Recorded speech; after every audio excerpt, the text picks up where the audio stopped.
I'm going to share the story and how I was able to find positives out of this entire experience. I ran marketing departments in corporate America for 10 years and then ran a digital agency for over another 10 years. So I know the roadmap to online success, and that formula always includes producing content to share your message, from your marketing message to sales and delivery. Hi, I'm Jennifer Neal, and you're listening to the Content Toolbox. I believe the secret to finding and creating raving fans online is through you. In building relationships through stories that share who you really are, create genuine, crazy, raving fans that keep begging you to take their money. And on this podcast, we'll be talking strategies, tactics, tips, and more with myself and other industry experts. So buckle up and start your engines, because it's go time.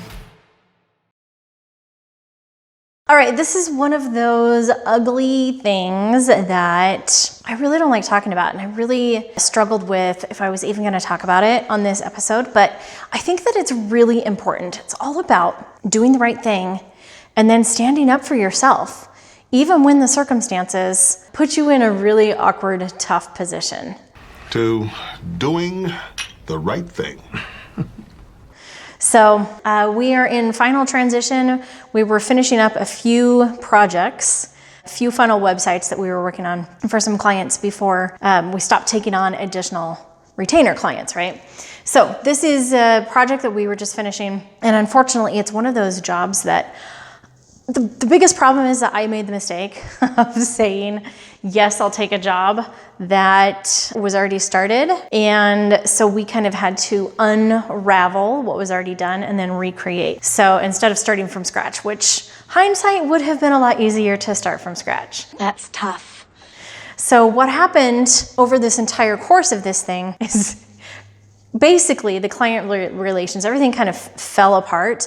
Largely, I think, on a part of my not setting expectations enough up front.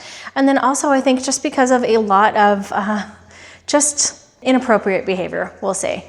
So let me give you a little bit of backstory. Okay, we were building this website, and it should have been about a 3-month job, and ultimately was, but because of some other things that we had going on, we, as Formula Done, ended up being a little bit late. We were about 2 weeks late on delivery to hit our original deadline. So because of that, I felt really bad. We hardly ever miss deadlines, and it was just during the holidays and everything had accumulated, and we ended up missing by about 2 weeks. So I really, really wanted to bend over backwards and kind of give back and provide enough value because I felt so bad for missing the original deadline. And so we ended up waiting. We pushed a month so that we could accommodate additional changes and requests and things that they had gone back through a second final review before the website went out. So anyway, the website finally launches, and as things do when you first launch,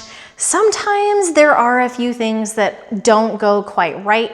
It's tech. Things are, I would be surprised if something launched and never had any tiny little glitches at all, things that you didn't expect. So we knew we were ready to work through those, and we did, and we were working through everything. And then all of a sudden there's this we need to do this whole big project. And I won't go into details on it, but it was not something that was originally part of what we had originally been building. And all of a sudden it became this huge emergency priority. We have to get this thing done, and it's super important, and we can't be transacting any payments online until this is taken care of. So we spent the next 30 days really building this other additional project out for them, and I never charged them any extra. Then the site's been live for about a month, and I went back and I said, okay, we normally support everything for about 30 days afterwards. Because we were late and we did these other projects, I'm gonna extend this out, for 45 days, and at that time I'm gonna charge you the final amount, So any other final changes that you want done, hand them our way. And they did, only at this time what happened is the client has actually, since the site had been live for 30 days, decided they were changing their mind on the way that they wanted everything designed and images and all these things to change out in the project. Wait a minute. Scratch that, hold it. Now, I know I'm going super deep here. I just wanted to give you a big picture overview, not to try to justify in any way. It's just when you're doing service work, it's so tough to try to do the right thing and hold that line. And I'm very much of the belief that if you're gonna do a job, do it well, do it right, always do the right thing. And so even though this isn't something that was originally part of the agreement or that we were even technically on contract for to help, because at this point they're changing the entire job. So I was trying to accommodate in many of those changes as possible. What ended up happening is, I think it's like the not doing, it was enabling behavior. So with everything that I kept giving, the expectation just kept going higher and higher. And in the end, I ultimately created a monster. And so we ended up deciding to stop work on the project altogether because they had a new vision of what they wanted. They didn't think that it was going to be done in time. And so we stopped work, which was just fine. Their site is up and running, has been for 2.5 months now. It's all functioning right. There was just some aesthetics changes and design changes that they ended up wanting. So what happened is, unbeknownst to me, is that I think what they thought is that just because they said, okay, we no longer want to continue working to have you finish out the rest of these changes, they thought that they weren't responsible to pay for any of the rest of the work that we had done. And so I let them know, yes, I'm still gonna be charging you. And they're like, nope, we're not okay. And I said, well, you kind of still owe me anyway. So I charged them. And you guys, I laid awake at night. I'm like, I know this is the right thing to do because I have a signed agreement, because it says in our contract that we're still owed for the work, because we did do the work, because everything was actually functioning. But still, man, I really do not like making people upset that way. And it was tough to just stick to it and say, you know what, I know I am doing the right thing. I am going to stand up for myself and go ahead and charge out because we've done all this work. And things got even not pretty. And it just happens sometimes when you're working with people, right? Different people accept things differently or deal with things differently. And I get that. So I had another month later, my very first ever in the history of Formula Done chargeback on my credit card processor. And it's like, I felt like a kid that with hand in the cookie jar caught or something like, and I knew that I hadn't done anything wrong.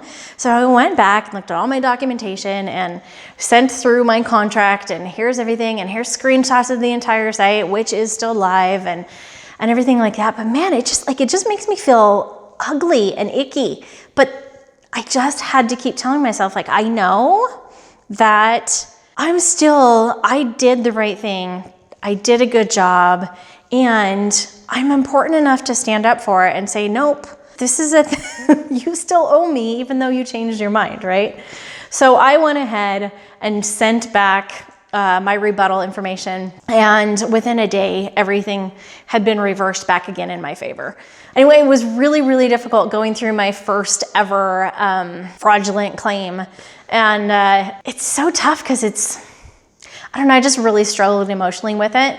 And I think that, how this relates back to your own content, like when you're putting stuff out there, the thing is if you're doing it right, you're gonna be polarizing. And this wasn't exactly a polarizing type example, but when you're putting your message out there, you are going to have people that love it, and you're gonna have people that don't agree and will say things, or you'll just have stupid people, the trolls, that do and say stupid things. And I think the thing is to just really focus on paying attention to your own core values and know that you are doing the right thing, and stay strong in that.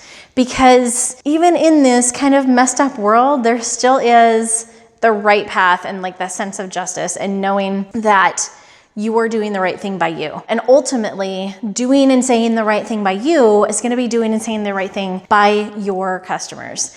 And people will see that, and I know that they will follow. It's not exactly a lot of fun sometimes, but I think it's super important and a great lesson to keep in mind when you're putting any of your content out. And I don't care if this is marketing content or delivery content. In this instance was actually, fulfillment delivery content that I'm talking about here. But I also just wanted to be able to then turn around and look back and see what were the things that I could have done better to make this situation better. And that's where I said, okay, didn't set enough expectations up front. We were late, not good.